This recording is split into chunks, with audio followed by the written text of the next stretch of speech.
So nagkabayanihan po kasi kanina nga kita nyo nagiba tong parte ng pader na to eh. At ngayon wala, hindi na inaabot ng ng diling eh, may pader na uli. Ayan. At nailigtas tong talbos ng ano ba to? Alokbati? What? Kamote.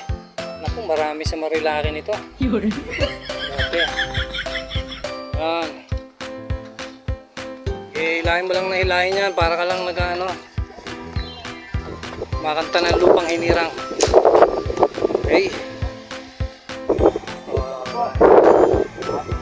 So anong technique mo dyan? Bakit mo kailangan itali ng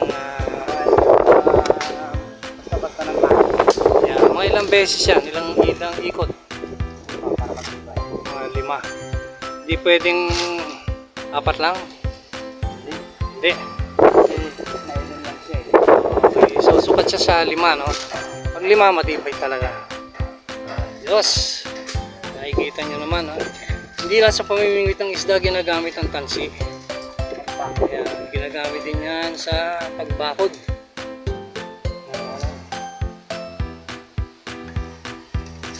Okay.